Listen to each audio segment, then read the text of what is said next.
मुख्यमंत्री अभ्युदय क्लास ललितपुर में आपका स्वागत है। और आज हम पढ़ने जा रहे हैं उत्तर प्रदेश विशेष में।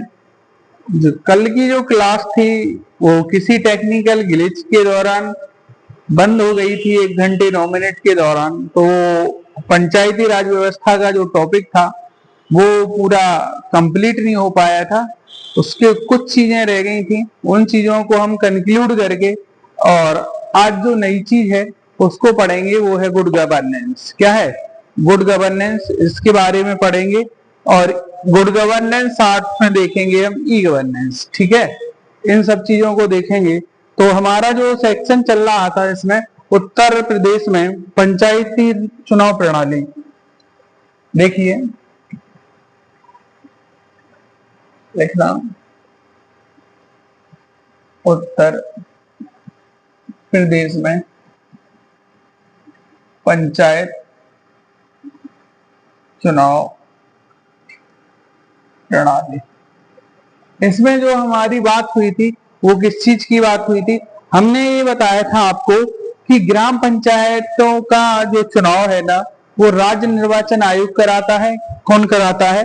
तो लिखिए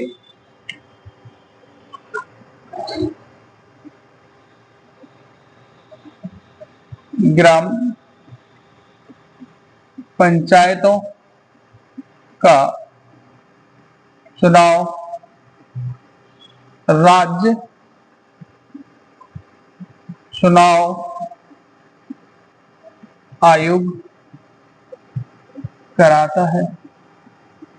ठीक है, ठीक है। और दूसरी बात ये है कि देखो, यदि ग्राम सभा के रूप में एक कोई प्रतिनिधि चुनाव लड़ना चाहता है तो उसकी आयु कितनी होना चाहिए? वो होना चाहिए 21 ईयर ओल्ड। कितना? देखिए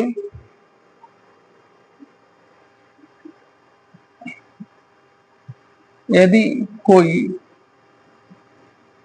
व्यक्ति ग्राम पंचायत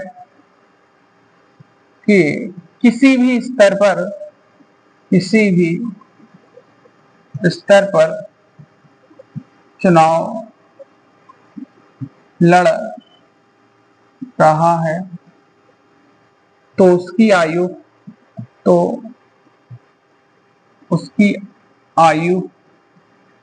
कितनी होनी चाहिए? 21 वर्ष पूरी होनी चाहिए, पूरी होनी चाहिए।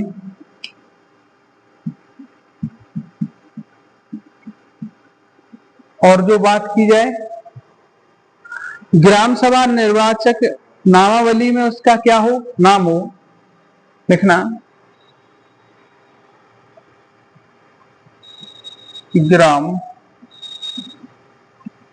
पंचायत नामावली में उसका क्या हो? नाम हो। ये बात की जाती है। और ग्राम सभा के ग्राम प्रधान एवं अन्य समितियों के सदस्यों का चुनाव जो है ना वो कौन करेगा? वो करेगा भैया वयस्क मताधिकार के आधार पर। काहे के? वयस्क मताधिकार के आधार पर। तो लिखना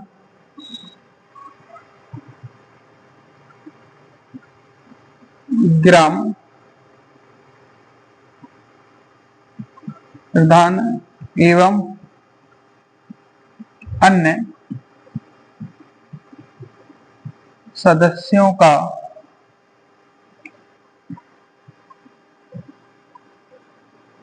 चुनाव मतलब वयस्क मताधिकार के काय पर होगा? आधार पर होता है। ठीक है, ये बात की जाती है। वयस्क मताधिकार जिस व्यक्ति की आयु कितनी है? 18 वर्ष। कितनी? जिस व्यक्ति की आयु 18 वर्ष है तो वो क्या कर सकता है? चुनाव लड़ सकता है। ठीक है, और आर्टिकल बात करें 243 डी, आर्टिकल 243 डी में बात की जाती है काय की, वो बात की जाती है कि ग्राम पंचायतों के चुनाव में अनुसूचित जाति अनुसूचित जनजाति की संख्या के अनुपात में राज्य विधानमंडल क्या करेगा, आरक्षण प्रदान करेगा। लिखना इसमें अनुच्छेद 243 डी के तहत ग्राम पंचायत में अनुसूचित जाति तथा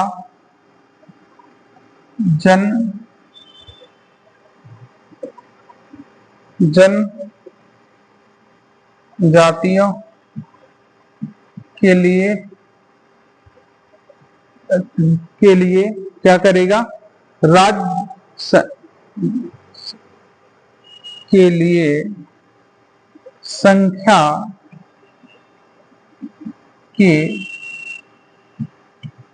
अनुपात में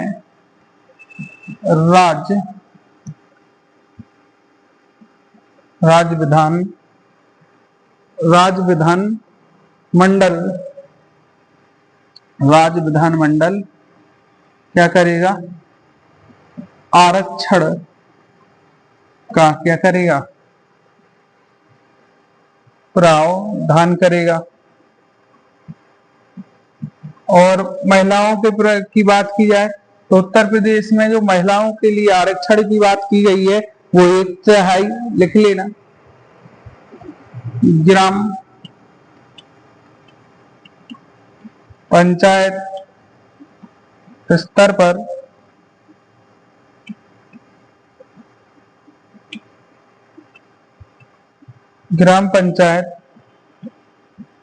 पर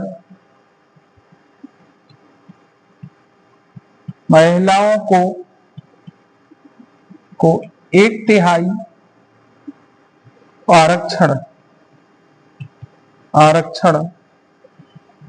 प्रदान किया गया है। ठीक है, ये बात की जाती है। और राज्य विधानमंडल में पिछड़े वर्ग के प्रतिनिधित्व के लिए क्या है, बात की जाती है। तो सीधी बात है कि SC OBC देखना, राज्य विधानमंडल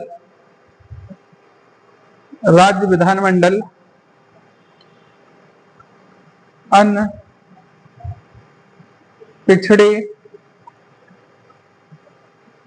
वर्ग के लिए क्या करेगा, आरक्षण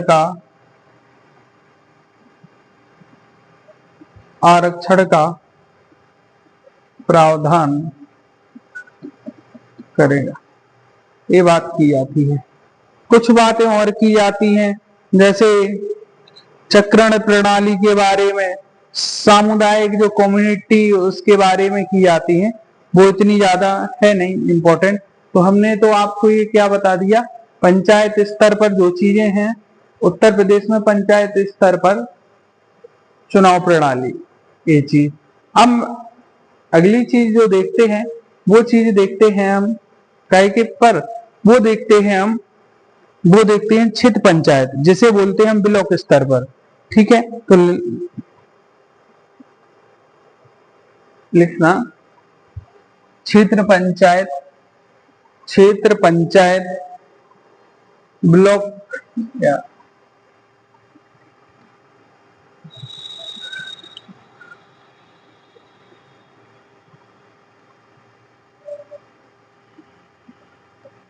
क्षेत्र पंचायत, इसी को क्या बोले, ब्लॉक स्तर पर। इसमें जो बात की जाएगी, इसमें जो बात की जाती है वो किस चीज की बात की जाती है, कि जो क्षेत्र पंचायत के चुनाव होंगे वो कब होंगे, तो ये बात है कि क्षेत्र पंचायत के चुनाव भी ग्राम पंचायत के साथ ही होंगे। लिखना चाहो तो लिखो। पहला पॉइंट, क्षेत्र पंचायत के चुनाव भी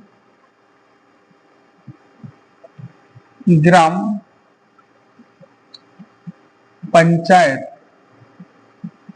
चुनाव के क्या होंगे, साथ संपन्न होंगे। ठीक है। और इसके बारे में देखो, आपको मैं बता चुका हूं कि राज्य में म्युनिसिपैलिटीज एंड जो ग्राम पंचायत के जो चुनाव है वो कौन कराएगा, वो कराएगा स्टेट इलेक्शन कमीशन। ठीक है ना। और बात की जाए कि इसमें क्षेत्र पंचायतों के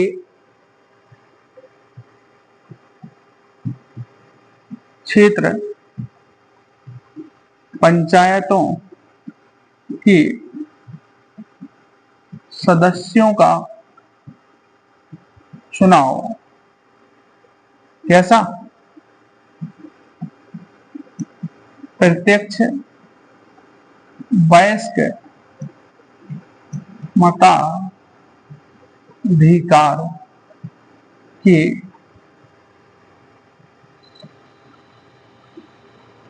आधार पर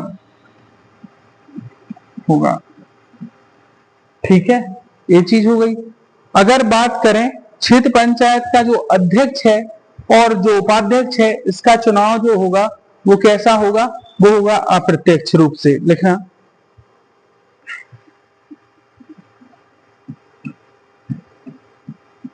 क्षेत्र पंचायत के अध्यक्ष तथा उपाध्यक्ष का चुनाव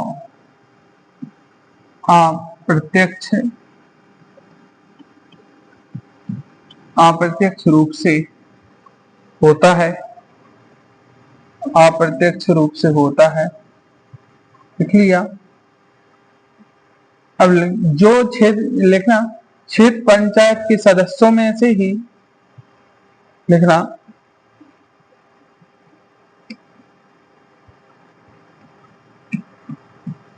क्षेत्र पंचायत के सदस्यों में से ही किसी व्यक्ति को अध्यक्ष तथा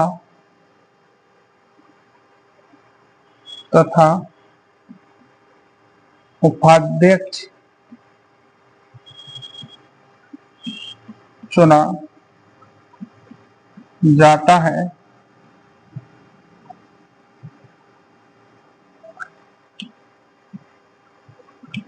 अन्य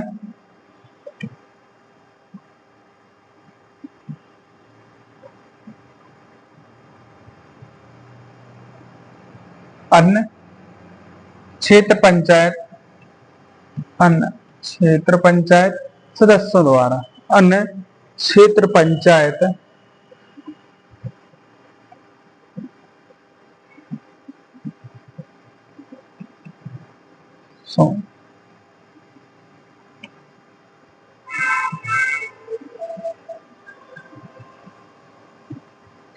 सदस्यों द्वारा। ये चीज समझ में आई। तो इसमें जो इसके प्रधान का जो है वो ये चीज हो गई, यानी प्रधान का और जो गांव के मेंबर है ना, उनका इलेक्शन कैसा होगा, डायरेक्टली होगा। तो ये तो हो गई हमारी ग्राम पंचायत लेवल पर। अगर वही क्षेत्र पंचायत लेवल पर आएंगे तो सदस्यों का चुनाव जो होगा ना वो कैसा होगा, वो होगा यानी प्रत्यक्ष रूप से, और इसके जो अध्यक्ष और उपाध्यक्ष का जो चुनाव होगा ना वो कैसा होगा, इनडायरेक्टली। इन्हीं लोगों में से एक व्यक्ति है जो अध्यक्ष चुना जाएगा, इन्हीं व्यक्ति में से एक व्यक्ति उपाध्यक्ष चुनाया जाएगा और यही लोग चुनेंगे। ठीक है, इसमें जो आम आदमी है वो वोट नहीं डालेगा। ठीक है, और लिखना चाहो तो एक और वर्ड लिख देना, पंचायत के प्रत्येक स्तर पर आरक्षण का प्रावधान है। का आरक्षण का प्रावधान है। ठीक है, ये हमने आपको बता दिया किसके बारे में, ये बता दिया हमने कुछ क्षेत्र पंचायत जो ब्लॉक स्तर पे है वो व्यक्ति कैसे चुने जाते हैं। इसकी भी सभी स्तर पर जो आयु है ना वो 21 साल ही है, 18 साल के लोग वो वोट डालेंगे। ठीक है ना, ये बात की जाती है। अगला देखें तो वो बात है क्या की जिला पंचायतों की, तो लिखना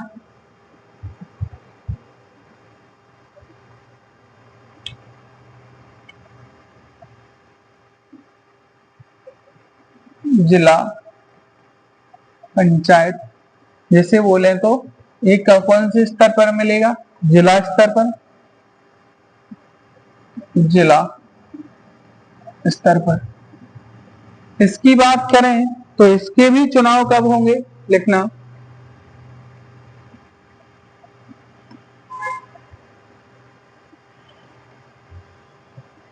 जिला पंचायत के चुनाव, जिला पंचायत के चुनाव ग्राम पंचायत के साथ ही संपन्न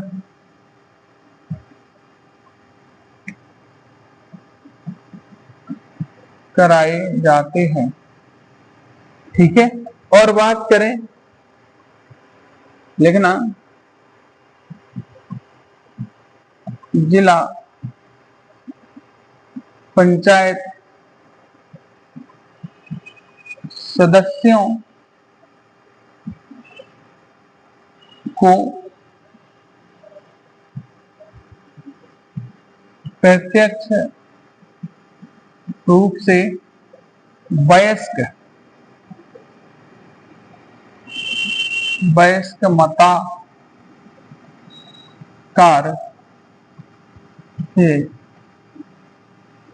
वयस्क मताधिकार के वयस्क मताधिकार के आधार पर निर्वाचित किया जाता है, निर्वाचित किया जाता है। अगला लिखना जिला पंचायत के अध्यक्ष व उपाध्यक्ष को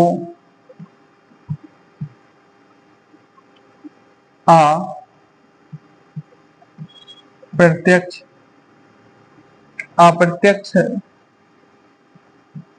रूप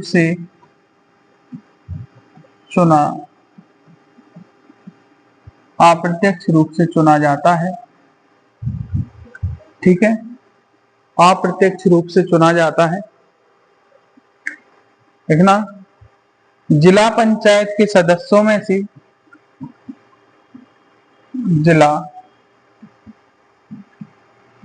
पंचायत के सदस्यों में से किसी व्यक्ति किसी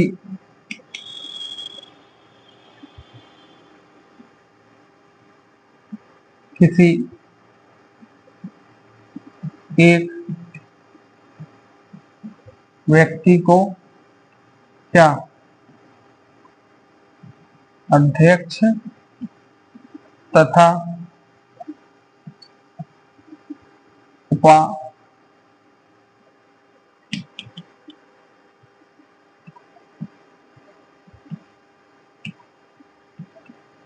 उपाध्यक्ष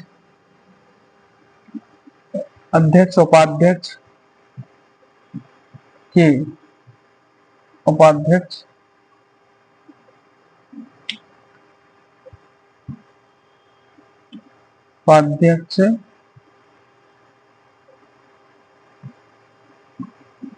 चुना जाता है इसके सदस्यों द्वारा, यानी जिला पंचायत के सदस्यों द्वारा ये बात की जाती है। और यहाँ प्रत्येक लेवल पर काय की बात की जाती है, रिजर्वेशन की बात की जाती है। ठीक है, तो लिख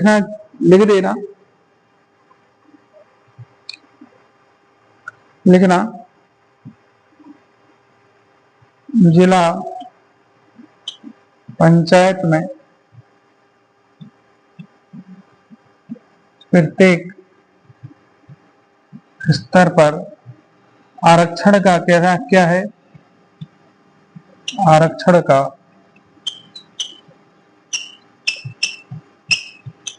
प्रावधान। तो ये हमने आपको कुछ जानकारी दे दी काय के बारे में, जिला पंचायतों के यानी इनके बारे में। ठीक है, तो ये सारी चीजें हमने आपको, जिला पंचायतों के चुनाव कैसे होते हैं, क्षेत्र पंचायत के चुनाव कैसे होते हैं और ग्राम पंचायत के चुनाव कैसे होते हैं, ये बात की गई है। ठीक है, तो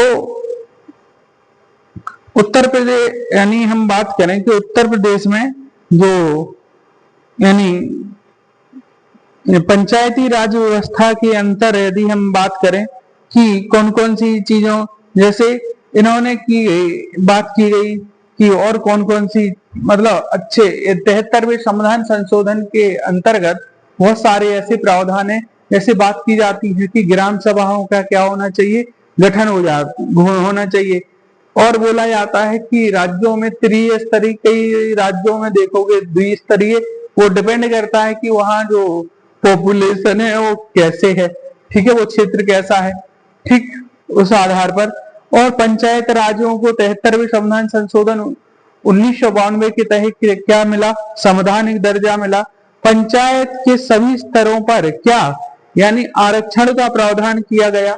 बात की जाए तो पंचायत राज्यों में अगर देखा जाए, उत्तर प्रदेश में 1/3, मध्य प्रदेश में 50% महिलाओं के लिए आरक्षण का प्रावधान है। ठीक है ना, यहाँ बात की जाती है कि पंचायत स्तर पर जो है ना, वो सभी सदस्य कैसे नियुक्त होते हैं, वो प्रत्यक्ष रूप से चुने जाते हैं, जिनकी आयु कितनी है, 21 वर्ष है, और 18 वर्ष के लोगों के द्वारा उन्हें चुना जाता है। अगर हम बात करें तो ब्लॉक स्तर की बात करें तो ब्लॉक स्तर और जिला पंचायत के स्तर पर यदि बात की जाए तो इसके सदस्यों को प्रत्यक्ष रूप से चुना जाता है, बल्कि इनके जो उपाध्यक्ष और अध्यक्ष होते हैं उनको कैसा चुना जाता है, उन्हें चुना जाता है अप्रत्यक्ष रूप से, इन्हीं सदस्यों में से किसी एक व्यक्ति को। ठीक है, यहाँ बात की जाती है कि जो पंचायत के चुनाव है ना, इसका जो कार्यकाल है वो कितना है, 5 वर्ष है। अब यहाँ एक बात और की जाती है कि जैसे पंचायत में जैसे यदि कार्यकाल पूरा होने वाला है और केवल 6 माह बचे हैं, कितने 6 माह बचे हैं, और किसी कारण यानी वो सीट वेकेंट हो जाती है तो वहां इलेक्शन नहीं होंगे। समझ में आ रहा, 6 महीने का समय बचा है तो वहां पे इलेक्शन नहीं होंगे, ये बात की गई है। और प्रत्येक, जैसे मैंने बताया कि प्रत्येक स्तर पर अनुसूचित जाति, अनुसूचित जनजाति और अन्य पिछड़ा वर्ग को क्या है, सीटें आरक्षित की गई हैं। महिलाओं के लिए 1/3 उत्तर प्रदेश में राज्य विधानमंडल द्वारा यानी क्या है कि बात की जाए तो राज्य विधानमंडल द्वारा एक क्या बनाया गया, यानी इसके लिए बात की जाती है कि इसके जो चुनाव है ना वो कौन कराएगा, इनके जो चुनाव कराएगा वो राष्ट्र यानी कौन कराएगा, यानी राज्य का जो चुनाव आयोग है वो कराएगा। अगर इसे वित्त की जरूरत है तो कौन करेगा, राज्य का जो वित्त आयोग है ना उसका यानी फाइनेंशियल असिस्टेंस कौन देगा, तो राज्य की वित्त आयोग उसकी क्या करेगा, स्टेट फाइनेंस कमीशन जो है ना उसकी क्या करेगा, हेल्प करेगा। ठीक है, यदि बात की जाती है कि तो जैसे इसमें बात की जाती है कि 73वें संविधान संशोधन के द्वारा यानी कितने संविधान की अनुसूची में 29 सब्जेक्ट जोड़े गए, कितने 29 सब्जेक्ट जोड़ने की बात की गई है, 29 सब्जेक्ट जोड़े गए हैं। ठीक है, अब देखोगे वो कौन कौन से हैं मैं आपको एक एक करके यहां बता देता हूं। देखोगे तो फर्स्ट कौन सा है कि पंचायत में देखोगे तो फर्स्ट है एग्रीकल्चर, यानी कृषि से संबंधित जो क्षेत्र है वो भी कहाँ, वो भी यानी वो किसके अंतर्गत आता है, यानी कृषि जो है, एनिमल हस्बेंड्री यानी पशुपालन जो है वो भी किसका है, ग्राम पंचायत का। और फिशरीज यानी जो मत्स्य पालन है वो कहाँ, वो भी इसी का पार्ट है। अगर हम बात करें कि लैंड इंप्रूवमेंट यानी जो मृदा से संबंधित है, यानी भू संरक्षण के संबंधित, और जो माइनर इरिगेशन छोटे छोटे जो लघु सिंचाई वो भी इसी में आता है। और सोशल फॉरेस्ट्री जिसे सामाजिक वानिकी, माइनर फॉरेस्ट प्रोड्यूस यानी जो जंगल में जो उत्पादन होता है जो माइनर फॉरेस्ट प्रोड्यूस उसकी बात की जाती है। स्मॉल स्केल इंडस्ट्री जैसे छोटी जो एमएसएमई की बात की जाती है, माइक्रो स्मॉल एंटरप्राइजेस। ठीक है, खादी विलेज उद्योग की बात की जाती है, कॉटेज इंडस्ट्री की बात की जाती है, जो यहाँ प्रधानमंत्री सड़क है ना उसकी बात की जाती है, रूरल हाउसिंग की बात की जाती है, एंड ड्रिंकिंग वाटर की बात की जाती है, फ्यूल एंड फॉडर की बात की जाती है, रूरल इलेक्ट्रिफिकेशन की बात की जाती है, नॉन कन्वेंशनल एनर्जी की बात की जाती है, और पॉवर्टी एलिवेशन प्रोग्राम की बात की जाती है, यानी और बात की जाती है एजुकेशन की बात की जाती है, वोकेशनल एजुकेशन की बात की जाती है, adult and non formal education की बात की जाती है, और लाइब्रेरीज की बात की जाती है, कल्चरल एक्टिविटीज की बात की जाती है, जो मार्केट एंड फेयर है इनकी बात की जाती है, हेल्थ एंड सैनिटेशन की बात की जाती है, और फैमिली वेलफेयर की बात की जाती है, वुमेन एंड चाइल्ड डेवलपमेंट की बात की जाती है, सोशल वेलफेयर की बात की जाती है, वेलफेयर ऑफ वीकर सेक्शन की बात की जाती है, पब्लिक डिस्ट्रीब्यूशन सिस्टम की बात की जाती है, और मेंटेनेंस ऑफ कम्युनिटी एसेट की बात की जाती है।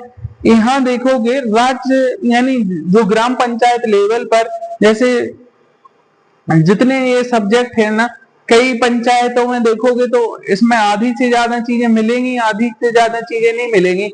जैसे वोकेशनल एजुकेशन की बात करें तो पंचायत लेवल पर अभी बहुत सारे पंचायत ऐसे होंगे जहां वोकेशनल एजुकेशन का कोई कॉन्सेप्ट ही नहीं है, वहां पढ़ाया ही नहीं जा रहा है। लाइब्रेरी की बात करें तो वहां वो नहीं हो रही है।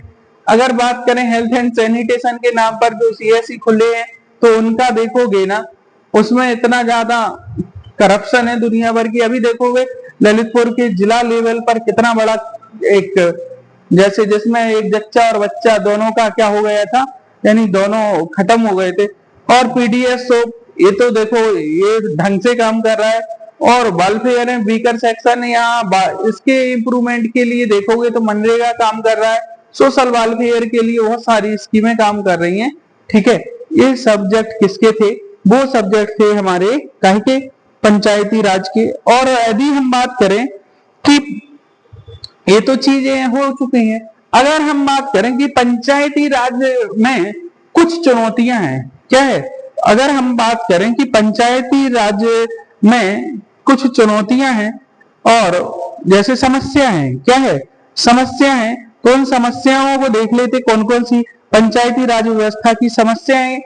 तो देखो ये मेंस का क्वेश्चन हो सकता है, उनके उपाय पंचायती राज व्यवस्था की समस्याएं, पंचायती राज व्यवस्था की समस्याएं। तो इसमें कौन कौन सी समस्या है? एक तो देखोगे संगठनात्मक, क्या है? संगठनात्मक समस्या है, ठीक है, कि लिखना, पहली जो समस्या है वो है संगठनात्मक। अब संगठनात्मक में बात करें तो जिला परिषद और ग्राम पंचायतों के अंतर को स्पष्ट रूप से विभाजित नहीं किया गया। तो ये भी एक क्या है, कॉन्फ्लिक्ट का मुद्दा है। ग्राम का विकास ग्राम पंचायतों के माध्यम से किया जाता है, किंतु जिला पंचायतों का हस्तक्षेप ग्राम पंचायतों में स्वायत्तता को क्या करता है, सीमित करता है। देखो, ग्राम पंचायतों की बात की जाती है कैसे कि ग्राम पंचायत का विकास ग्राम पंचायत के द्वारा किया जाएगा, लेकिन यहाँ एक जो चीज है ना, जिला पंचायत उसमें क्या कर देता है, इंटरवीन कर देता है, जिससे उसकी शक्तियां कैसी हो जाती है, सीमित हो जाती हैं। बात करें पंचायतों के पास तकनीकी रूपी क्या नहीं है, कुशलता नहीं है, कर्मचारी नहीं है। तो ये तो बात की जाती है इकाई की, यानी जिला परिषद, इसमें लिख देना जिला परिषद और काय में ग्राम पंचायत में अंतर स्पष्ट नहीं है। ग्राम पंचायत में अंतर कैसे नहीं है, स्पष्ट रूप से नहीं है। दूसरी बात ये की जाती है कि ग्राम पंचायत के जो सब्जेक्ट है ना, उनको इंटरवीन कौन करता, ग्राम पंचायत के बीच जिला पंचायत का हस्तक्षेप, जिला पंचायत का क्या मिलेगा, हस्तक्षेप, जिससे इसकी शक्तियां जो है ना वो सीमित हो जाती हैं। और देखोगे तो पंचायत के पास तकनीकी रूप से कुशल कर्मचारियों का अभाव, क्या मिलेगा, पंचायत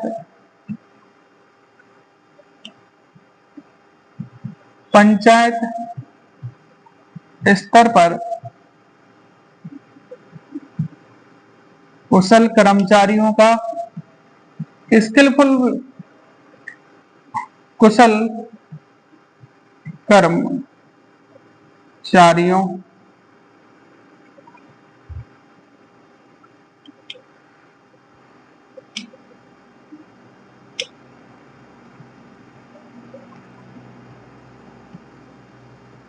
अभाव, यहाँ वेल एजुकेटेड नहीं होते हैं, ठीक है ना। और कई पंचायतों के पास अपने भवन तक नहीं है, लिख देना कई पंचायतों के पास खुद के भवन नहीं है, खुद के भवन तक नहीं, ठीक है।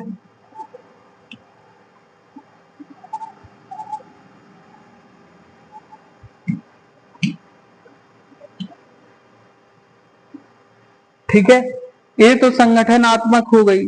अब बात की जाए स्वायत्तता की समस्या, क्या है स्वायत्तता की समस्या। अब देखोगे 11वीं स्वायत्तता की समस्या लिखना, दूसरा है स्वायत्त,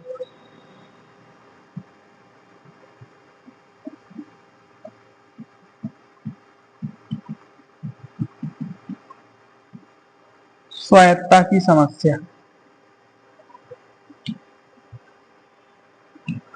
अब इस समस्या में देखोगे क्या है ये समस्या, तो इस समस्या में देखोगे तो 11वीं अनुसूची में 29 विषयों का क्या किया गया, प्रावधान, लेकिन इनके कार्य स्वरूप का निर्धारण राज्य करती है, क्या करती, लिख देना, लिखना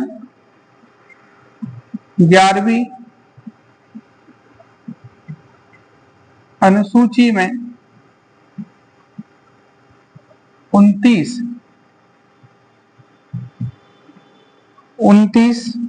विषयों का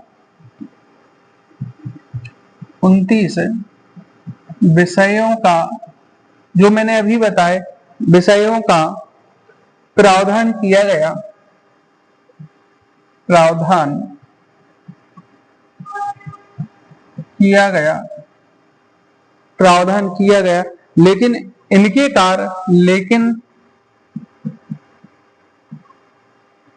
लेकिन इनके कार्य किसके द्वारा, इनके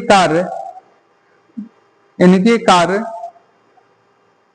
स्वरूप का निर्धारण, कार्य स्वरूप का निर्धारण राज्य सरकार के द्वारा, राज्य सरकार के द्वारा तय किया जाता है, तय किया जाता है।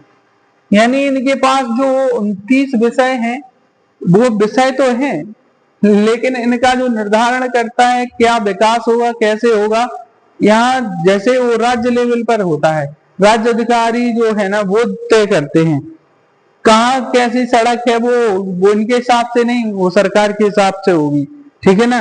उत्तर प्रदेश सरकार ने पंचायतों को स्वविवेक से काम करने के लिए अनेक प्रतिबंध लगाए हैं। लिखना,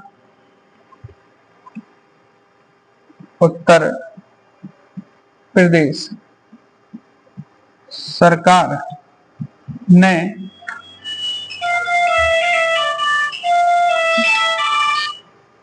उत्तर प्रदेश सरकार ने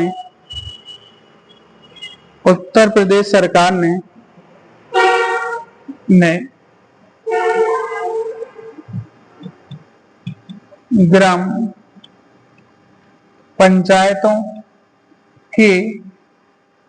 पंचायतों के स्वविवेक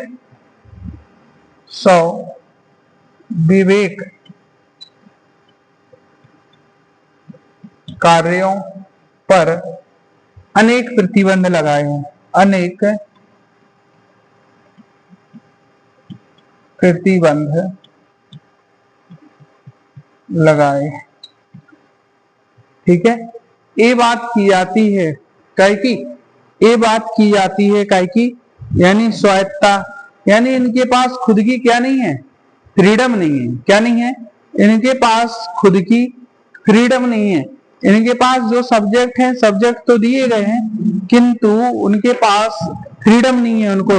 और वित्तीय समस्या क्या है, वित्तीय समस्या, इनके पास खुद का वो तो है नहीं कि इनके पास खुद का कंसोलिडेटेड फंड ऑफ इंडिया है। सरकार ने ग्राम पंचायतों के, मैं क्या बता रहा था आपको कि स्वविवेक पर, यानी इनके जो सेल्फ मेकिंग डिसीजन पर क्या है, बहुत सारी रिस्ट्रिक्शन इम्पोज की हैं। अब देखो अगला जो है ना वो क्या है, वित्तीय समस्या, क्योंकि इनके पास खुद का कंसोलिडेटेड फंड ऑफ इंडिया तो है नहीं कि वहां से गए और पैसे निकाल लिए, और यहाँ कंटिजेंसी फंड ऑफ इंडिया, खुद का फाइनेंस कमीशन तो है नहीं। ये निर्भर है किस पर, राज्य पर। राज्य से जब पैसा मिलेगा तब जाके ये क्या करेंगे, खर्च करेंगे, तब जाके इनका विकास होगा। तो लिखना, क्या लिखना, वित्तीय समस्या। और वित्तीय समस्याओं में अगर पैसा मिल भी जाता है ना तो ग्राम पंचायत लेवल पर जो प्रधान होते हैं वो 80% और 90% जो प्रधान होते हैं वो अनएजुकेटेड होते हैं, उन्हें पता ही नहीं होता, ठीक है, कि वो पैसे को कैसे यूज करना है, क्या करना है। तो पंचायत के पास वित्तीय स्रोतों का क्या है, अभाव। लिख लेना,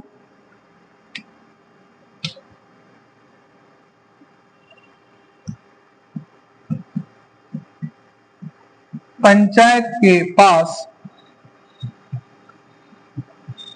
वित्तीय स्रोतों का अभाव है। क्या है, वित्तीय स्रोतों का क्या है, अभाव है, ठीक है। उनके पास आय के नगण्य स्रोत हैं, क्या है, बिल्कुल बहुत कम स्रोत हैं। और बात करें वित्तीय आय के लिए राज्य और केंद्र पर निर्भर है। क्या है? लिखना, वित्तीय आय के लिए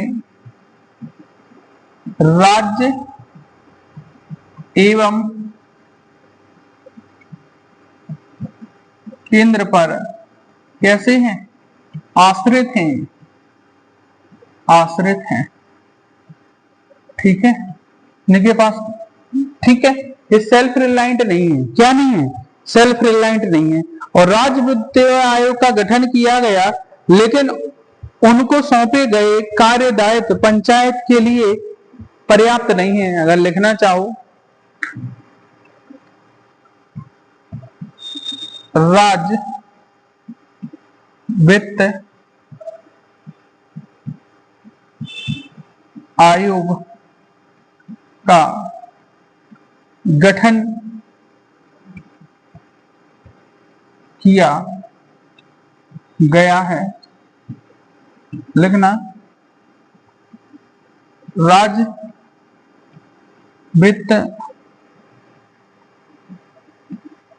आयोग द्वारा किए गए प्रावधान क्या नहीं है? पर्याप्त नहीं है विकास के लिए। ये बात की जाती है, ये वित्तीय समस्या है। फिर बोलोगे तो एक है जागरूकता का भाव। क्या है?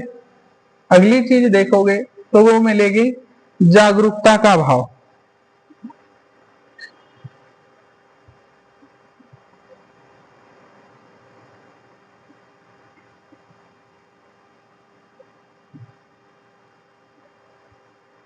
अगली चीज देखना तो वो मिलेगी जागरूकता का अभाव। अब जागरूकता के अभाव की बात ऐसी की जाती कि यहाँ जो लोग चुने जा रहे हैं ना, अधिकतर जो प्रतिनिधि ऐसे होते हैं वो अशिक्षित रहते हैं, अज्ञान रहते हैं। लिखना, अधिकतर पंचायत प्रतिनिधि अपने पद के महत्व एवं कार्य को नहीं जानते।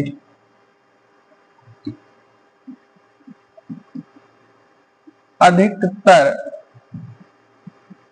पंचायत प्रतिनिधि, अधिकतर पंचायत प्रतिनिधि अपने अपने कार्य एवं शक्तियों को नहीं जानते।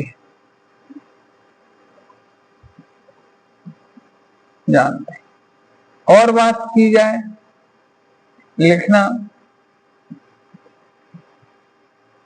अधिकतर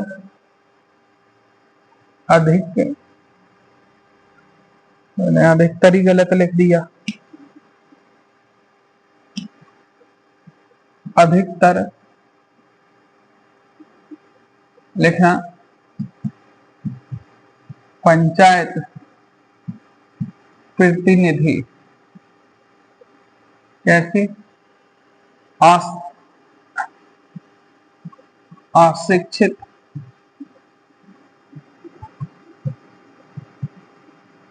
अज्ञान। क्या है? अज्ञानता के कारण, अज्ञानता के कारण लिखना, जनता का भी यही हाल है। लिखना, अशिक्षितता और का कारण। ठीक है, और जनता भी कैसी है? अधिकांशतः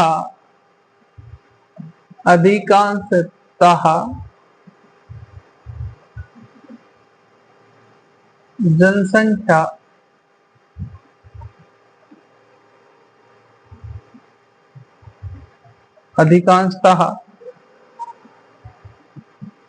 जनसंख्या कैसी है?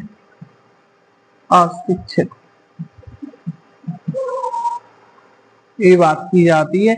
इस कारण ये विकास नहीं हो पा रहा, लोग जानते नहीं है। ठीक है, और फिर है अगली चीज है राजनीतिक हस्तक्षेप। क्या है अगली बात करें तो देखना, राजनीतिक कैसे हस्तक्षेप। बहुत सारी जो पार्टियां होती हैं वो इन जो लोकल गवर्नमेंट के चुनाव होते हैं उनमें हस्तक्षेप करती हैं। ठीक है, तो लिख देना राजनीतिक, लिखना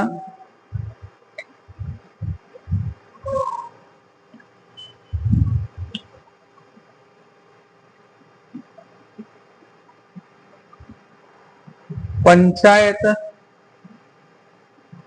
चुनाव में राजनीतिक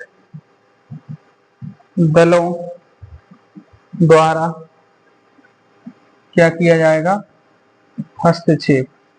ठीक है, और बात की जाती है जातिवादी समस्या। अगली चीज जातिवादी समस्या। अगर देखोगे जो व्यक्ति खड़ा हो गया उसको उसी जाति का लोग वोट करेगा। ठीक है ना, तो अगर लिखना चाहो तो लिख देना ग्राम पंचायतों के चुनाव जाति आधारित, ग्राम पंचायतों के चुनाव जाति आधारित होते हैं। कैसे, जाति आधारित होते हैं। ठीक है, और प्रभावित होते हैं। जैसे कोई किसी गांव की यदि जनसंख्या में कोई किसी विशेष कास्ट से उस विशेष कास्ट की जनसंख्या अधिकतर है तो डेफिनेटली वही व्यक्ति क्या है, इलेक्शन जीतेगा। ऐसा होता है। ठीक है, और आरक्षण की समस्या क्या है, आरक्षण की भी समस्या है।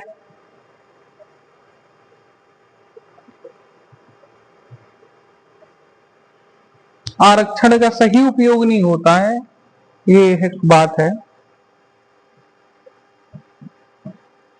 आरक्षण की समस्या, आरक्षण की ये समस्या है जैसे महिला सीट के लिए चुनाव आया लेकिन उसका कार्य कौन देखता है, महिला ना देख के उसका जो पुरुष है ना वो क्या है उस कार्यों को देखता है जैसे, तो ये भी एक समस्या है। ठीक है, और कार्य प्रक्रिया के प्रति अज्ञानता रहती है। ठीक है, तो ये बातें की जाती है कुछ से। ठीक है, कार्य प्रक्रिया के प्रति अनभिज्ञता यानी इफिशिएंसी से काम नहीं करते, जो अधिकारी वर्ग होता है वो ढंग से काम नहीं करता है। जो ऐसे तो जैसे महिला, इसका लिख देना महिला आरक्षण का क्या दुरुपयोग होता है, दुरुपयोग होता। अब जैसे बात की जाए कि एससी और एसटी का जो चुनाव होता है ना, यहाँ ये होता है पंचायत लेवल पर रियलिटी ये है कि एससी एसटी का व्यक्ति खड़ा हो जाता है और एक व्यक्ति होता है जो किसी विशेष वर्ग से आता है, ऊंचे वर्ग से आता है, वो अपना चेहरा लगा के या इनको खड़ा करके चुनाव जितवा देता है। और सरकार कौन चलाता है, रियल में कोई और भी व्यक्ति सरकार चलाता है, ऐसा होता है। ठीक है, ये तो हमने क्या कर दी है, ये पंचायत से रिलेटेड कुछ समस्याएं थी उनके बारे में बात कर ली। अब हम देखोगे तो हम कुछ क्या देख लेते हैं, उपाय क्या, तो पंचायत विकास हेतु उपाय।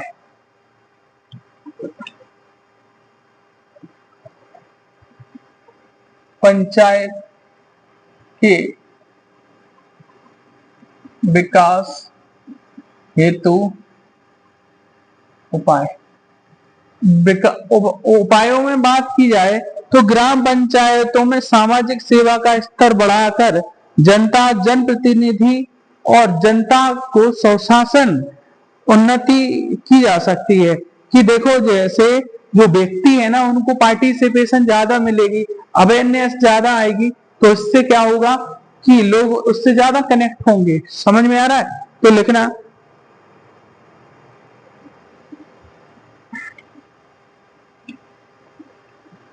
लिखना सामाजिक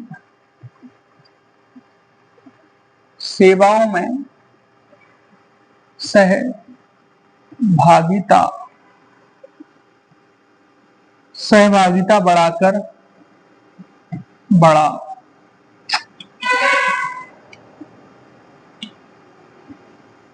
बढ़ाकर जनता को क्या करना, जागरूक करना। ठीक है। और बात की जाती है उन्हें पर्याप्त वित्तीय क्या मिलना चाहिए, सहायता। अगला लिखना पर्याप्त वित्तीय सहायता की बात की जाती है। ठीक है। और जो बात की जाती है वो काय की बात की जाती है, वो बात की जाती है उत्कृष्ट कार्य करने के लिए पुरस्कृत किया जाना चाहिए। ठीक है ना। बेस्ट पंचायत का अवार्ड, उत्कृष्ट कार्य करने हेतु पुरस्कृत क्या किया जाना चाहिए, पुरस्कृत। पुरस्कृत गलत लिख दिया, पुरस्कृत किया जाना चाहिए। और क्या क्या हो सकता है, जैसे पंचायतों की कार्यदक्षता का निर्धारण के लिए और समितियों का क्या होना चाहिए, लिखना पंचायतों पंचायतों के कार्यों के मूल्यांकन के लिए एक एक प्रत्येक स्तर पर क्या होनी चाहिए, समिति। और बात की जाती है कि जैसे इलेक्शन होता है ना, इलेक्शन के बाद इन्हें क्या है, एक ट्रेनिंग मिलनी चाहिए। क्या मिलनी चाहिए मेरे हिसाब से, कि उन्हें क्या मिलना चाहिए, एक प्रशिक्षण। लिखना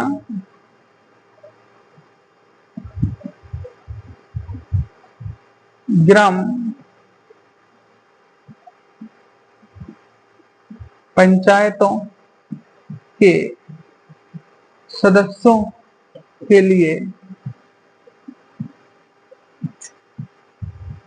प्रशिक्षण की बात की जाती है। कि एक प्रशिक्षण मिलना चाहिए कि स्वच्छता अभियान से रिलेटेड, कि जो यानी पॉपुलेशन कंट्रोल करने के लिए कोई डिसीज हो रही है उसके लिए, तो इन सब चीजों से, क्योंकि अपकमिंग इन फ्यूचर के लिए कि कोई कैटास्ट्रोफिक कोई कोई चीज होती है, या कोई जैसे कोई भी चीज होती है ना, तो उस चीज से वो क्या रहे, प्रिपेयर रहे। इसके लिए मेरे हिसाब से क्या हो सकता, ये भी हो सकता है।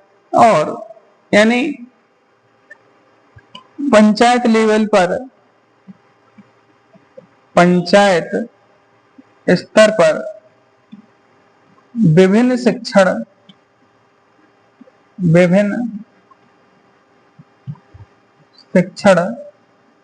संस्थानों संस्थानों का क्या होना चाहिए, निर्माण। और बहुत सारी चीजें हैं, ये बातें की जाती हैं।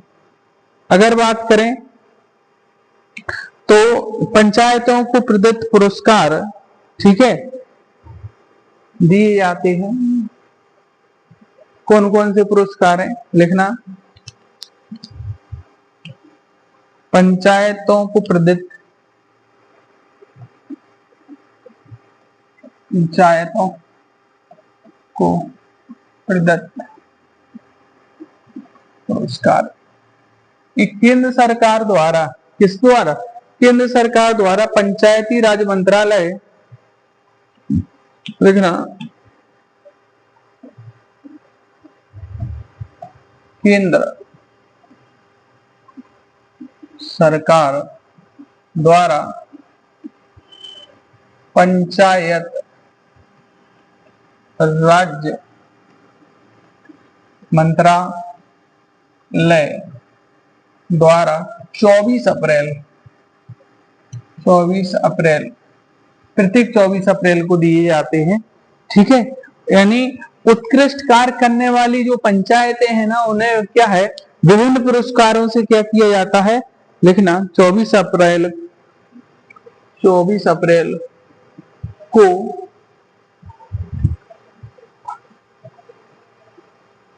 पंचायतों में उत्कृष्ट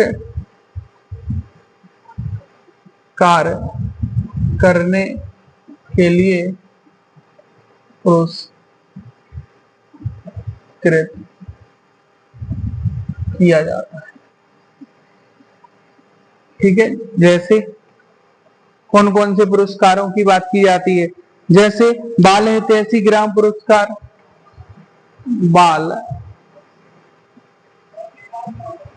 बाल हितैषी पुरस्कार। और बात की जाए, किसकी बात की जाती है? ग्राम पंचायत विकास योजना पुरस्कार, ग्राम पंचायत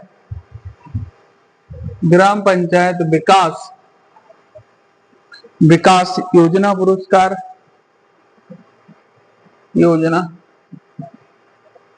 पुरस्कार, और बात करें तो उत्तर प्रदेश में श्रेणी फर्स्ट में ई पंचायत पुरस्कार, उत्तर प्रदेश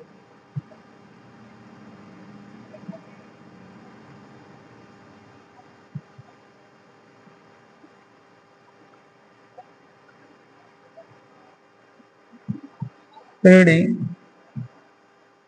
ए में कौन सा पुरस्कार? श्रेणी में ई पंचायत पुरस्कार,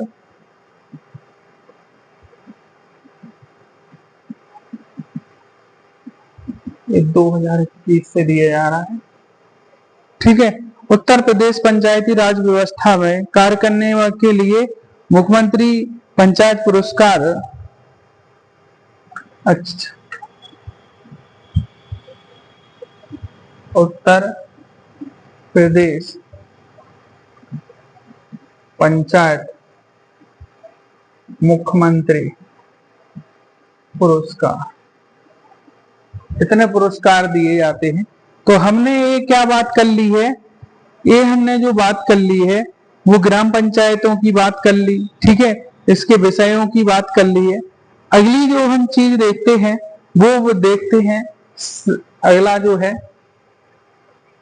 अगला जो हमारा टॉपिक है इसी में, वो है शहरी स्थानीय स्वशासन। क्या है?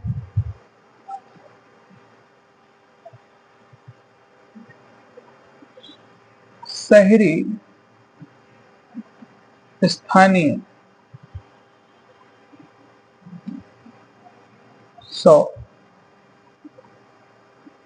शासन की बात की जाती है, लोकल सेल्फ गवर्नमेंट की बात की जा रही है। ठीक है, अब देखोगे तो ये अर्बन गवर्नमेंट की बात की जा रही है कि ये कब इंडक्ट किया गया था। तो यदि मैं आपको बात बताऊं, ठीक है, तो ये देखना,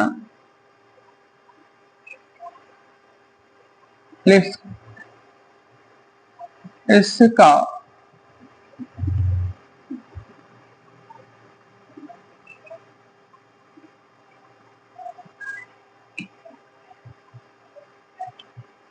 देखना 74th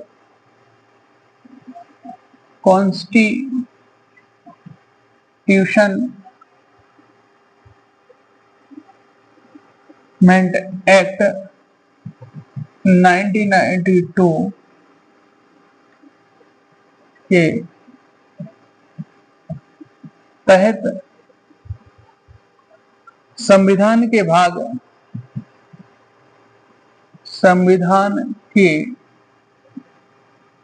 भाग 9th ए के अनुच्छेद 243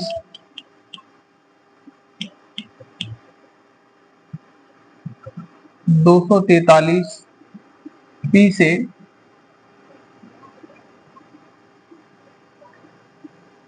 243 ZG में क्या है, उल्लेख है।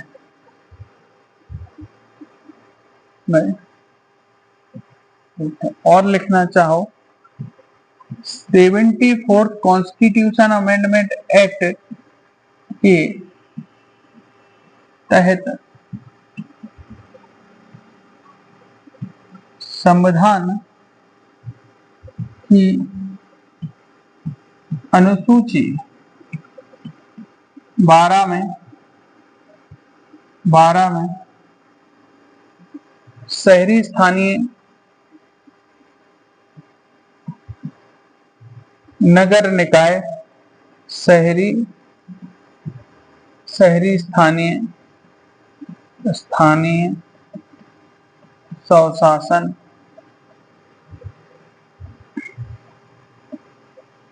का प्रावधान है, जिसमें इसके 18 विषय, कितने 18 विषयों की बात की, 78 नहीं। यार कैसा है, ये 18 विषयों का क्या है, उल्लेख है। इसका कलर चेंज,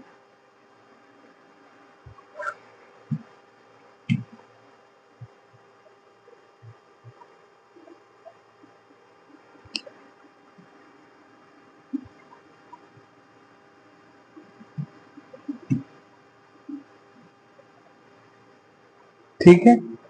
इसके बाद बात करें तो उत्तर प्रदेश में, ये लिख लेना,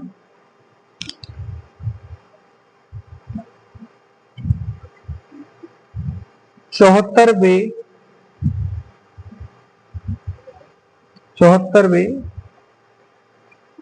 संविधान संशोधन 14वें संविधान संशोधन अधिनियम 1992 के तहत उत्तर प्रदेश में क्या हुआ, शहरी निकाय प्रभावी हुए। उत्तर प्रदेश में शहरी निकाय प्रभावी है, ठीक है। अब देखोगे तो इनका भी विभाजन किया जाता है, तो लिखना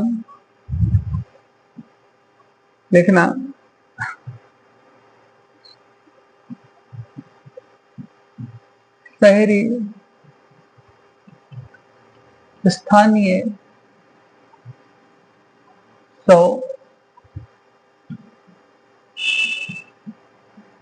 शासन का कैसा, त्रिस्तरीय, क्या मिलेगा आपको, ये त्रिस्तरीय विभाजन किया गया है,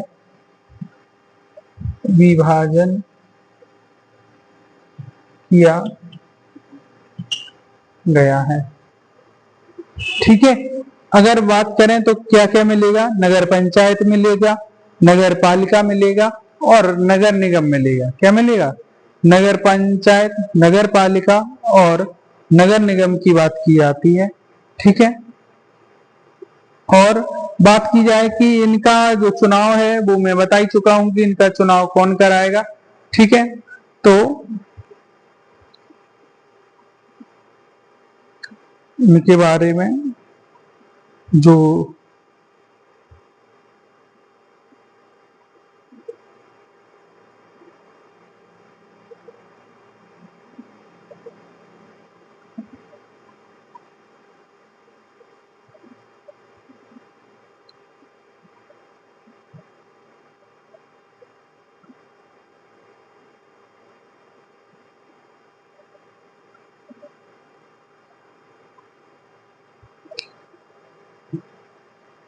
ठीक, तो बात करें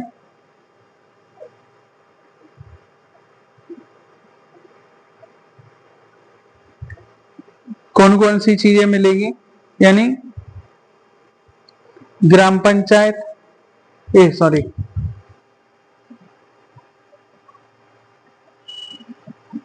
नगर पंचायत, फिर मिलेगा नगर पालिका तथा नगर निगम। मैं आपको इनके बारे में सब बता रहा हूं कि नगर पालिका क्या होती है, नगर निगम क्या हो, नगर पंचायत क्या होती है, नगर पालिका क्या होती है और नगर निगम क्या होता है। यदि देखो, जो पहले एक टाउनशिप था, वो टाउनशिप में पॉपुलेशन बढ़ा, ठीक है, पॉपुलेशन बढ़ा, एक यानी अगर कोई किसी राज्य जो जनसंख्या है ना, यानी वो 10,000 से 1 लाख तक है, तो उस टाउन को क्या घोषित कर दिया जाता है, वो घोषित कर दिया जाता है नगर पंचायत। क्या, नगर पंचायत। और यदि किसी और नगर की जनसंख्या 1 लाख से 10 लाख के बीच में है, तो उसे क्या घोषित कर दिया जाता है, उसे घोषित कर दिया जाता है क्या, नगर पंचायत, नगर पालिका। क्या घोषित कर दिया जाता है, नगर पालिका। यदि किसी राज्य, किसी शहर की जनसंख्या जो है ना, वो किससे 10 लाख से अधिक होती है, तो उसे नगर निगम घोषित कर दिया जाता है। और इसमें कोई रॉकेट साइंस नहीं है। ठीक है, और इसमें एक और सिंपल याद रखना है, इसके प्रत्येक स्तर पर प्रत्येक सदस्यों का जो निर्वाचन होता है, चाहे वो आप किसी भी अध्यक्ष की बात करें, चाहे मेयर की बात करें, सभी का इलेक्शन कैसा होता है, सभी का इलेक्शन जो होता है वो डायरेक्टली होता है। अगर वहीं आप पंचायत लेवल पर देख रहे थे, तो पंचायत लेवल पर अगर हम बात करें, तो पंचायत लेवल पर, क्षेत्र पंचायत और जिला पंचायत लेवल पर हमने देखा था उसके अध्यक्ष उपाध्यक्षों का जो इलेक्शन हो रहा था, वो इनडायरेक्टली हो रहा था उनके सदस्यों के द्वारा। ठीक है ना, तो ये बात की जाती है, तो इसके बारे में लिख लेना, लिखना, नगरीय निकायों के चुनाव चुनाव प्रत्येक 5 वर्ष में राज्य चुनाव आयोग द्वारा, राज्य चुनाव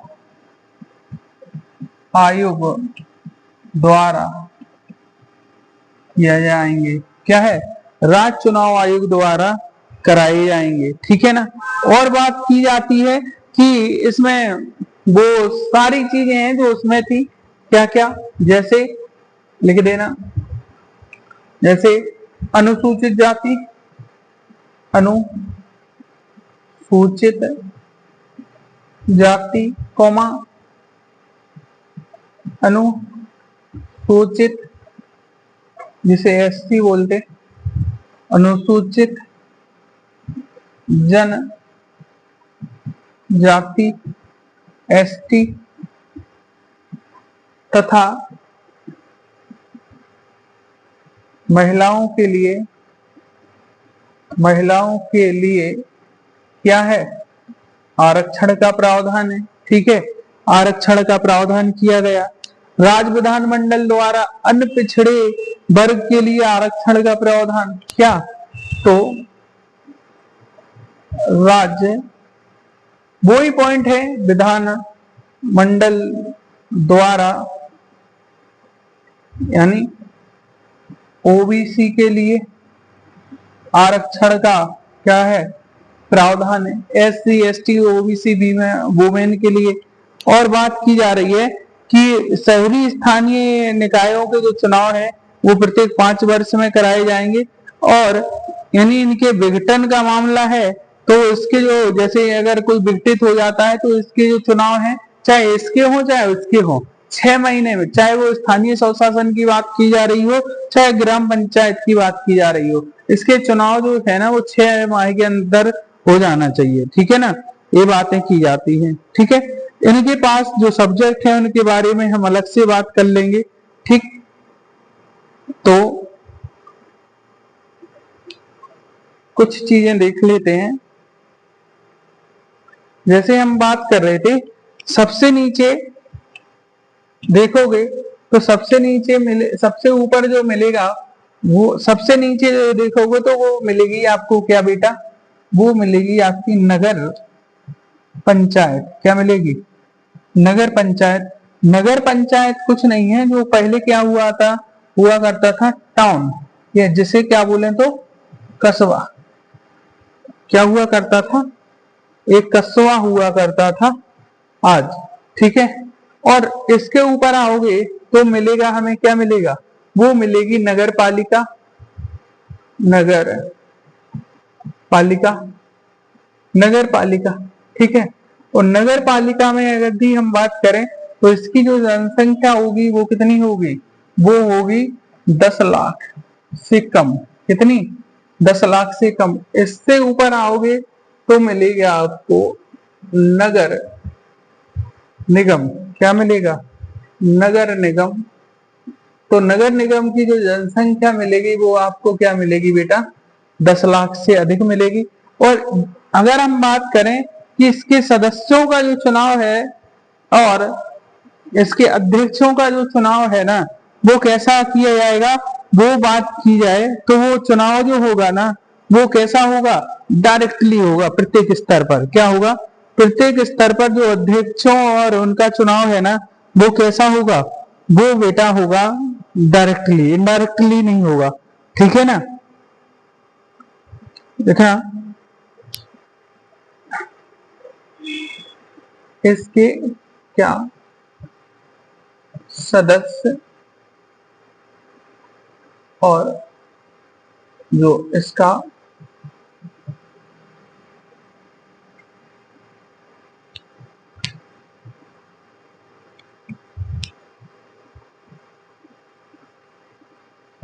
जो अध्यक्ष है,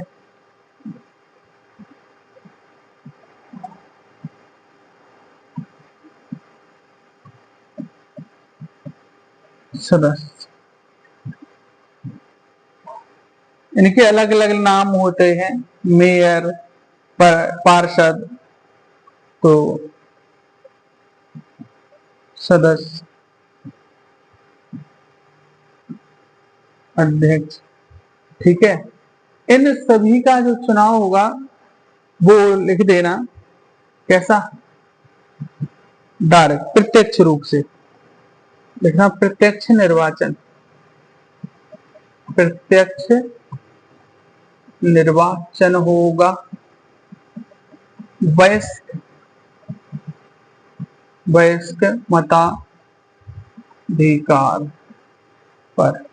और बात करें तो देखो, अगर वर्तमान में उत्तर प्रदेश में बात की जाए तो 763 क्या मिलेंगे, कुल जो मिलेंगे 763 नगरीय स्थानीय निकाय मिलेंगे, 17 नगर निगम, 200 नगर पालिकाएं, 500 जो है ना क्या मिलेगी, 546 जो मिलेगी नगर पंचायतें। तो लिख देना इनकी संख्या जो है, नगर निगमों की संख्या, तो लिख देना 17 यूपी में। कहा, यदि हम बात करें यूपी में नगर निगमों की संख्या तो कितनी मिलेगी, 17। और यदि हम बात करें नगर पालिकाओं की संख्या कितनी मिलेगी उत्तर प्रदेश में, वो मिलेगी लगभग यूपी में 200। कितनी? 200। और यदि बात करें कि जैसे नगर पंचायतों की बात करें तो वो मिलेगी 546, यानी यूपी में 546। और जो टोटल है यानी कुल शहरी स्थानीय निकाय, कुल शहरी स्थानीय निकायों की संख्या जो मिलेगी वो कितनी मिलेगी, वो मिलेगी, लिख देना, स्थानीय निकायों की संख्या वो मिलेगी बेटा आपकी कितनी, 763। कितनी? 763। ये याद कर, ठीक है। आपको मैंने इसके इलेक्शन के बारे में बता दिया, इसके चुनाव कैसे होंगे, इसके निर्वाचन के संदर्भ में यदि बात की जाए तो आर्टिकल यानी 243 या में बात की जाती है स्थानीय सदस्यता की, जो वो बात की जाती है कि वो 21 साल का होना चाहिए, वो चुनाव लड़ सकता है। एडल्ट फ्रेंचाइज के आधार पर क्या होगा, वोट होगा, ठीक है। यानी निर्वाचन आयोग जो राज्य निर्वाचन आयोग इसके क्या कराएगा, चुनाव कराएगा, ऐसी बात की जाती है। 21 वर्ष उम्र है की जरूरत है। ये देखो, इसको जो रेगुलेट किया जाता है वो किसके आधार पर किया जाता है, स्थानीय स्वशासन प्रणाली जो 1947, और बात की जाती है पंचायत अधिनियम 1961, जो कि मैं पिछली कक्षा में डिस्कस कर चुका हूं ये सारी चीजें, तो उन्हें क्यों बार बार डिस्कस करें, ठीक है। ये चीजें रहती हैं। तो इनके पास जो है ना स्थानीय स्वशासन जो है ना, तो ये जो है ना एक लोकतंत्र के लिए क्या है, कनेक्टिविटी एक आधारशिला है। क्या है? एक आधारशिला है। स्थानीय स्वशासन लोकतंत्र की पाठशाला माना जाता है। क्या माना जाता? इसकी शुरुआत यहाँ से, लोकतंत्र की यदि कोई शुरुआत होती है वो लोकल लेवल पर यहीं से होती है, ठीक है। स्थानीय स्वशासन और राजनीति का जो प्रशिक्षण है ना, वो भी कहाँ से जाता है, वो इसी लोकल लेवल से जाता है, ठीक है। और स्थानीय से संस्थाएं जो केवल जो सामान्य जनता ही नहीं बल्कि जो यानी जो विशेष वर्ग या जो निम्न वर्ग है ना, वो भी इन्हीं से क्या है, प्रशिक्षण के रूप में एक कार्य लेता है, सीखता है, ठीक है। फिर जाके ये लोग जो है ना बड़े लेवल पर फिर वो जाके विधायक सांसद बनते हैं। तो ये पूरा एक क्या है, एक प्रोसेस है यहाँ से जाने का। और स्थानीय स्वशासन के जो कार्यभार को कौन सा, यानी केंद्र सरकार और राज्य सरकार दोनों सहायताएं करती हैं, ठीक है। सेम समस्याएं हैं, जो समस्याएं मैंने आपको उसमें बताई थी वही समस्याएं कहाँ हैं, यहाँ हैं, ठीक है, स्थानीय स्वशासन में, ठीक है। अब हम बात करते हैं क्या है, अब हम बात करते हैं कुछ इसके सब्जेक्टों के बारे में। देखोगे 29 जो उसके 18 विषयों के बारे में बात की गई थी, तो इसमें कौन कौन से प्लानिंग की बात की जा रही है उन्हें देखो। तो बात की जाती है urban planning including town planning, ठीक है, यानी कस्बा के विकास की भी बात की जाती है और शहर के विकास की भी बात की जा रही है इसके अंतर्गत, ठीक है। और बात करें तो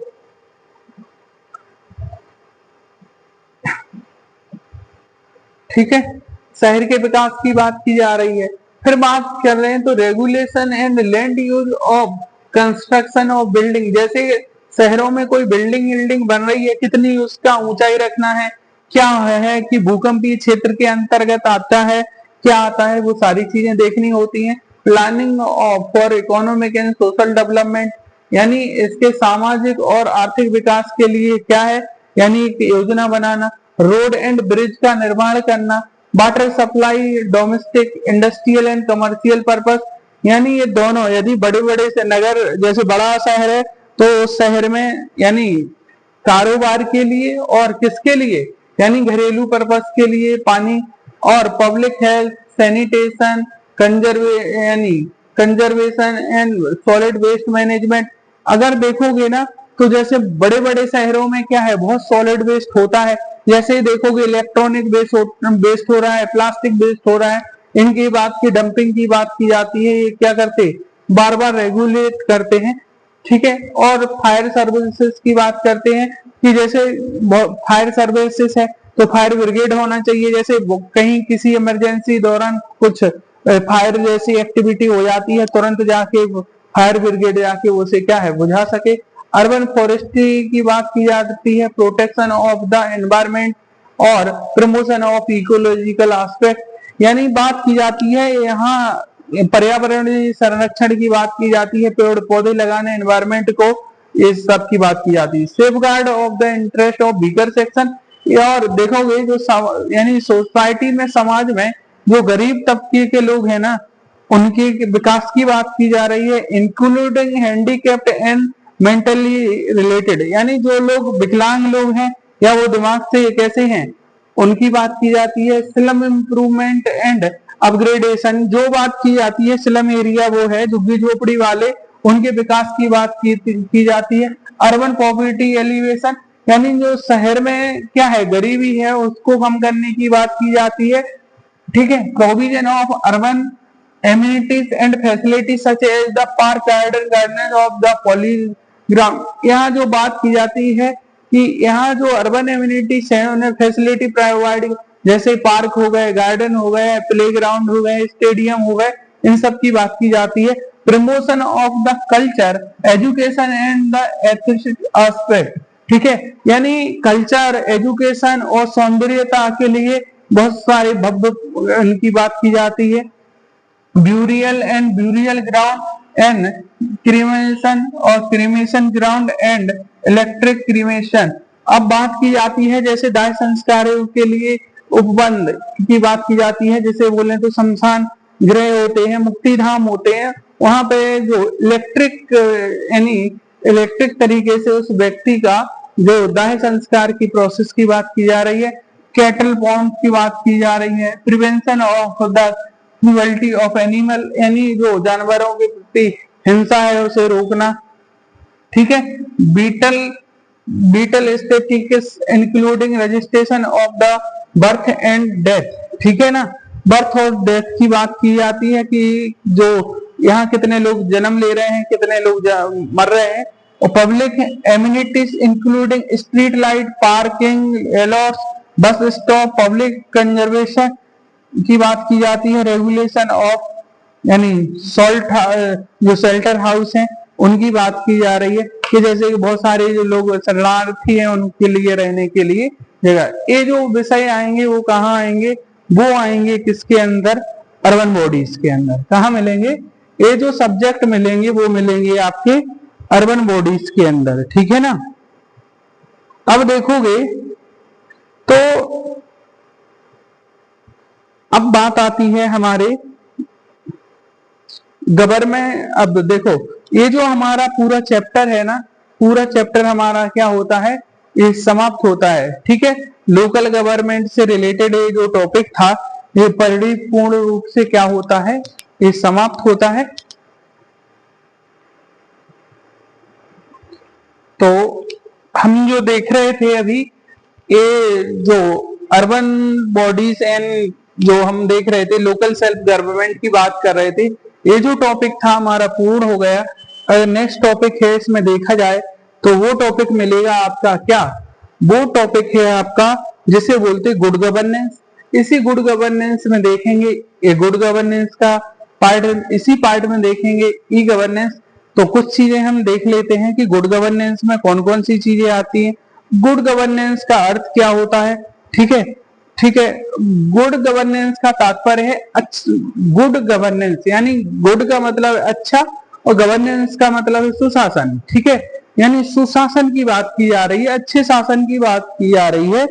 देखो यानी अच्छा शासन क्या होता है, अच्छा शासन वह शासन होता है जिसमें न्याय को सुप्रीमेसी दी जाए। न्याय आधारित शासन को क्या किया जाता है, उसे बोला जाता है कि वो शासन जो है ना कैसा है, सुशासन है, अच्छा शासन है। ठीक है। अगर हम बात करें तो वर्ष 1900 यानी 1992 में देखोगे विश्व पटल पर एक परिभाषा आती है, क्या की गुड गवर्नेंस की परिभाषा आती है।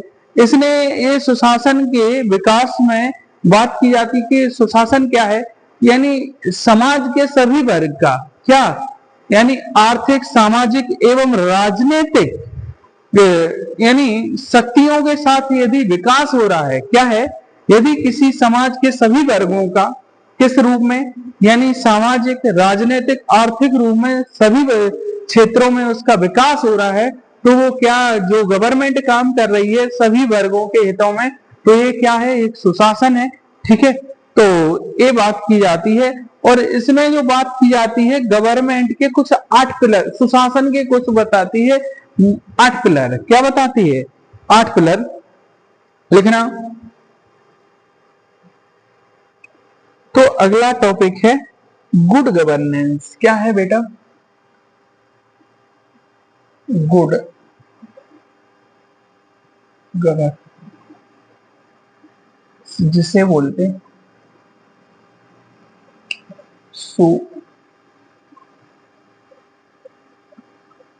सुशासन, लिखना।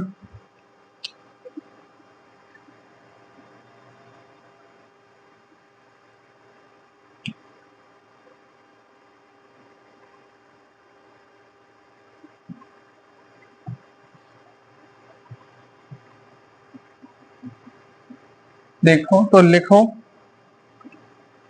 क्या लिखना,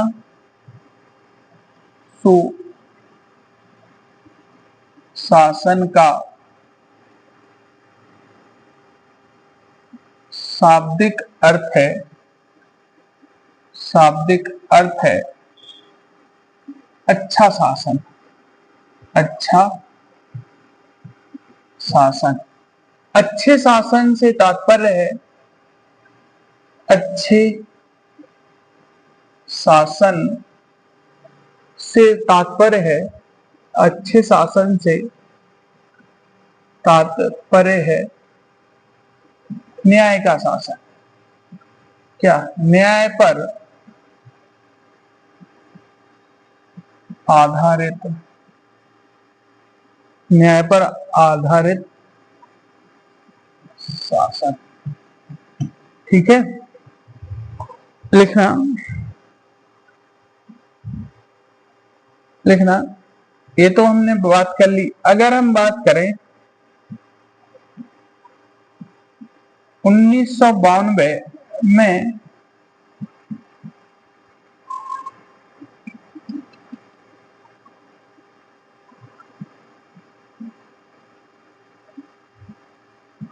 वैश्विक स्तर पर, वैश्विक स्तर पर लिखना,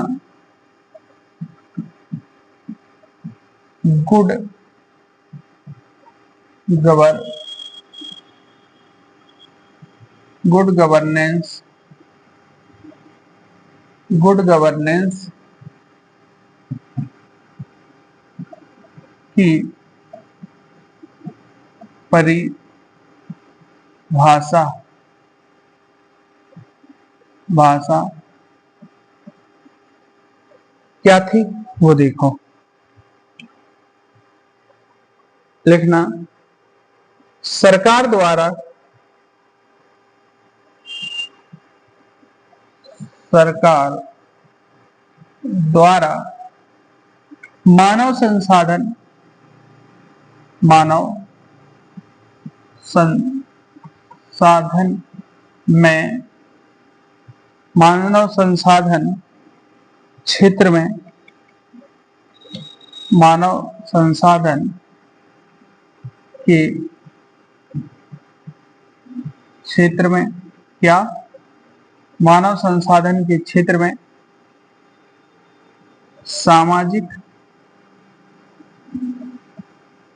सामाजिक कौमा, सामाजिक कौमा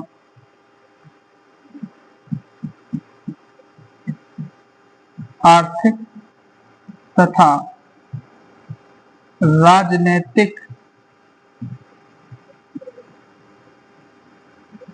विकास की अवधारणा, विकास की अवधारणा बना कर शासन करना, ठीक है, करना समाज के सभी वर्गों के लिए, किसके, समाज के कैसे, सभी वर्गों के लिए, सभी वर्गों के लिए, सभी वर्गों के लिए यदि बात की जा रही है तो ये है गुड गवर्नेंस, ठीक है। अगर लिखना चाहो तो लिखना, सुशासन के 8 सिद्धांत